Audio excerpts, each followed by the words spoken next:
Mamunina Kwaba. At the master said, a fremo, what a twins of fremo, what you amba, a way, a betty a fre. I said, yeah, a crutch, penny cayano. Nkutahundia and Badiano. A fa, Otumfuo Osei Tutu II, Tosimianu, or Befro as a Kaja. A fee, we have Bunsa, 26 April, not Obafro, a Banyano. No, or D. Mfie aduonu enum nti epata ese se eye nkaadum bi ede ehye onyam ese ede ekai sa eda no sabio asantememu ene ewiase nyina enam se aduonu num eye da pondenti e friend abrofo friend no silver jubilee opura na ko golden jubilee na de aka no etoto aso na fi dwumadi aye bedie no ho nhyehyɛ ho krabata pi nyame ncha de enso afia 2024 ene mfie oha aduonum a broni ene asanteman ekonye enka so okwen broni ewura komase abrano otumfuo oni ho na sabe okwa ahomdiem na obe ehye na hemfie ewura ho esisa de ma pi ekwa amanone ede koye museum safi no 1874 saada no na 6 February na omoba Manhyia omba santemem abedi sa adwuma emfata no nti sa tuyen na se ye pese ye kaidia na esesa fi nso bibi ehyem kra na nyame ncha de ebi ase de munya munim no afia nso na otumfo bae wa pre se de ma ebe fa koe no anya omodia na ọmụ afa ede akọchere nti ya ọmfa mra ama aka ho asema kwa bi pii ama fei abrofo no agi atum se ọmụ de adwapade no abebrɛ nti tese edi enkaida no a na ekai se na se eka se be fa bibia na amfa bibia enwe fa nema adwin kase pa wachire a ede koye no mfie wo ha aduonum ni a esamba Nema no umsa enis for bia na kwa America ebi kopie America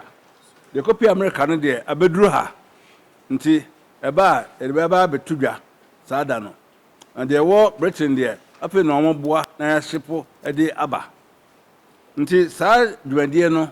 aye segranti wo no ana na friend toto ko no aye ehomfi adu o ha duonu ma ebedie na ye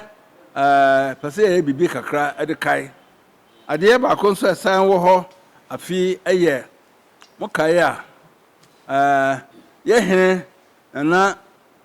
prempe odi kai broni be fa no ko 1896 first pa odi no ko mpoano ohun sa Asantefo eba be pese ginam eba no na odi no ko Sierra Leone afi no hu sa ni enyan no sa edi no ko Seychelles chese hode sabre no untime enko se na repreni ho just hode yemhye na steamer na eko nti a chire bo hu se ukuma pampem beba otime mbu asanteme mu anya yie no opren so se ohene onsa amra medi ne hene 1924 ana obae November 1924 nti November 1924 no obaye na obu na yese afi 2024 eye mfie wo ha ohen ebaye a asanteman ehya ase epa entoma efra se ohen free ha mfie aduonu nwotwe de na yese Asantefo yini Asantehene sabio yanso se Hiahene ni hodi a na yese eni ba bi gina nti eba se ye kai enade a na ya kai de anonso eba ye 20 mfie oha eni na mama men samra segranti wo no ehon to share kakra ya ye pese ebranda ebe ya 6 February ye symposium anopa ama ya chere de ntira ekono ebae hwan na kofa ɛko no bae ye de ya mfa nsa ɛko na abrofo frɛ no sɛ ɛko wo ne sɛ wo megyina ha na oyɛ ko nanso wo maka wo so kasa ne nso yɛka nti sagranti ntoka no ɛde na bae ohini ho obawura yɛ dem ebe fai niema ewie sa hye ye niema ekoe de na asante hu sɛ eba no de na nso sabio ye eka sɛ ye mpene ye be nso ye be kyerɛ de ye betimi akyerɛ ɛno de mbio na after sagranti war no esi asante mem esi Ghana mem pempem so abeduru ene sɛ me kasa ni me kan nyina na sɛ brandan hye mu ayehia no ɛho ma mfa so nti ede to ha sɛ branda o ma onim de ɛbɛba ne abɛkasa professor akukudam aba abɛkyerɛkyerɛm de ntra ɛbaeɛ ama ɛnɛ nkyirima no mahu sɛ ɛka sagranti wɔ a de ntra ɛka sagranti wɔ na me menka sɛ ne din pa sɛ Garnet Wolseley Sir Garnet Wolseley na abrafo Asantefo entimi nka ni nyina wie na first Sir Garnet Wolseley sɛ sagranti eno so de fen to ko because abrafo atwa no bae no to mo ye history no so mate bi sa na sa na che nti ye de ye sa anapa no ye de ɛka abakosem akyerɛ mo ambose mo tie na mo hu na mo sua ama mo nso manya atenkan bi sɛ sɛ be nananom ane broni etimi ekoen ama etimi edi ne esi hu susanso enie na ye wia ye yere tech anapa no ndu ana ye sa symposium no ye wia etwaso abeno mienu no yewura opemso Otumfuo Osei Tutu otoso mienu otiase no ofa professor fo ane akukudam Dubuahen Kwamiahen odionya by mo chechere efie abakosam ma omutumi etranse etro bibia to ho fefefe ama sabio aye Asante nso abakosam tete ho no na oba amatu panin bi ofie a wonti fie asem nti na panifo kan sɛ tete eka asum eka ma yen sɛ tete ka aso tete eka asumu nanso he enam sɛ okɔ school ono ne fa Asantehene odi kan enya formal education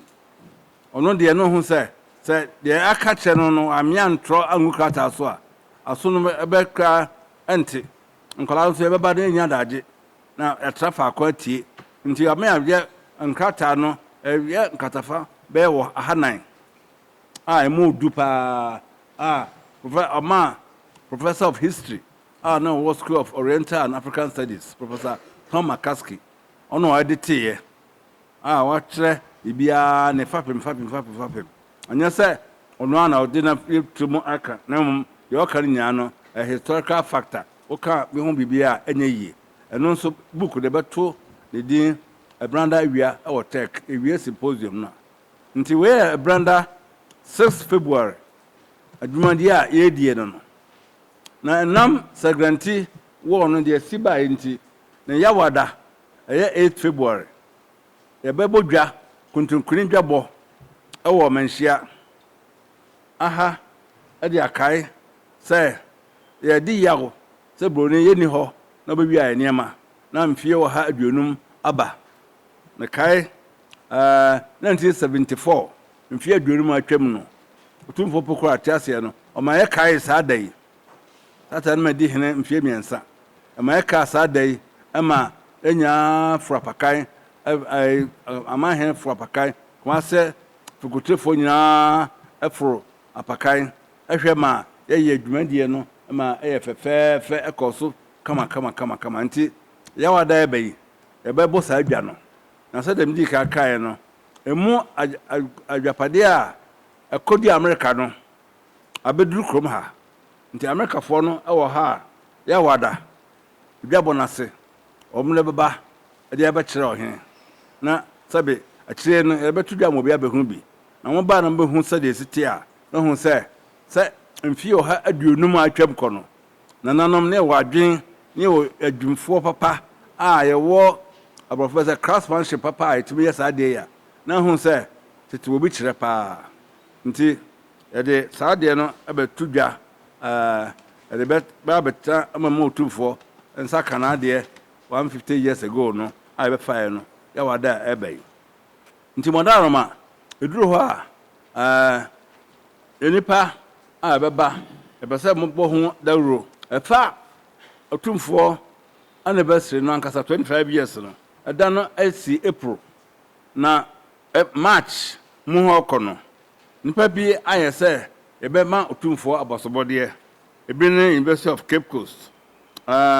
ebi ne Freemasons ebi ne Golf Association ɔmo nyinaa pɛ sɛ ɔmo bɛyɛ Otumfuo ayɛ nti yɛde ahyɛ March na yɛbɛyɛ saa dwumadie no 30th March bɛyɛ special clean up exercise ɛbɛ kɔnsi ɛyɛ fi kakra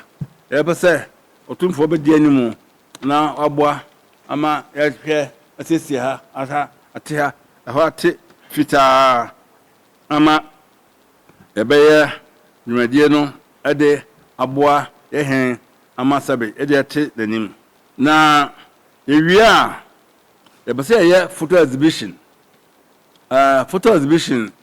kyerɛ sɛ yɛyɛ adeɛ anisɔde ho ɛfa ɔhɛn bɛdi adeɛ mfe aduonum ɛfiri da yɛde no kyerɛɛ ɛne dwumadi a wadie akwantu a watuo adwuma a wayɛ wɔ Ghana mam ha asomdwe a ɔde aba wohwɛ dagbɔn wohwɛ bɔko sɛsɛ agu soe wohwɛ baabi pii nsɛm aba a wasua so no yɛyɛ yi a yɛpɛ sɛ nyinaa no yɛyɛ photo exhibition ɛwɔ Manhyia na obiara bɛtumi hwɛ bi na sɛbesɛbe mo saa tam na musa ana mo nim no mo ba we de nyɛ sɛ yɛse na nso de wa sɛbe ɔne etua Wednesday 24th April ukudɛ na sɛbe mo nim sɛ sant memu ha sɛbe o yɛgye ahɔhɔ awawa 2 obiara ba member bi tra obiara atimi tra se edi ne dwuma ama ne dibia fata bia ɔsɛ ɔyɛ ahankwan na ɛwɔ sɛbe o ahɔhɔtran bia okɔ Anwanaga Fantini Town Mosi Zongo babi pi mo amunim bia de mekan so ho nanso wɔn nyinaa ba na ma nam ahene a wɔ hanti wɔn nyinaa kan ho bom ɛpɛ panin baako na wɔn sɛ Dagombafoɔ si Hiahene Gonjafoɔ si Hiahene na wɔn sɛ Gonja fam sɛ na last week Gonjafoɔ asi wɔn hene a anya sabketo akora ɛpɛ sɛ Otumfuo di mfie aduonum yi yɛma ahɔho a wɔha nyinaa kwan wɔn nso ɛbɛkyerɛ wɔn amaneɛ ɛbɛkyerɛ wɔn nneɛma a wɔn de edi ahene na ɛyɛ special ahɔho deba nyɛ akumasefoɔ ne Asantehene obiara nka ho yɛma ahɔho nkwaa a wɔn ha baabi a obiara nso Agogohemaa ba na nkɔfoɔ di n'akyi mfantefoɔ hene ba na nkɔfoɔ di n'akyi Anwafoɔ hene ba ɔno nso de bɔbɔbɔ ɛba wɔn nso ɛba ɔno nso de damba ɛba ne nyinaa ne ehu sɛ sɛbe organ ne obɔ white no na obɔ black no ɛna tima ɛdɛ saa na sɛbe ɔman nso tim na sɛ hɔhɔ na wodɔn bata ho a wɔyɛ bibia a tim nya nkɔso nti yɛpɛ sɛ yɛorganize ɛma yɛhɔhɔ a ɛno ɔmoteɛ no nam sɛ yɛno atrantra tepa ama yɛnya bɔne bia anya bibia basa bia nti no yɛma wɔn nso special day a ɔmo ɛbɛkpa wɔn nso special deba 24th April ɛyɛ ukudɛ ɔhene ahɔhɔ nkwaa na bɛdi ukudɛ no nti mo amɔ hɔ sɛ woyɛ pantini a kɔna kɔhwɛ ɔhene na eduru ha na ɔde n'anim na de naba ɔte ɔhene di adeɛ sɛ dem kan 26th April nti 25th April no yɛpɛ sɛ yɛbɛyɛ fireworks rockets ne bibia sɛ asankase ɛba a sɛ sɛbe frankas so nanso yɛpɛ sɛ yɛde ɛkyerɛ na yɛnya no Manhyia nkwaa bɛyɛ bi wɔ Fokrom Bantoma swame ane ayasoroman pon baby pi ade ba chiama the 26 number no 25th na sabe emon ane emrante ade mabawa monso entimi ni sa dwumadie a ebetwa mu agya nti yeye rocket ri wi a na be take be 1 hour na anka nyina ya share Jubilee Park na ya jamo made ache ane sa akode ba we ba shatawale ba we ba Kwame Eugene hwan ya kokrofo ya ma hobunko na mo kali ma de na ya ma ade ache 25th no Ohene di ade 26 April 26 April no fiada ebe ya sore as the nyamiase say ama mfie donunum ato ohene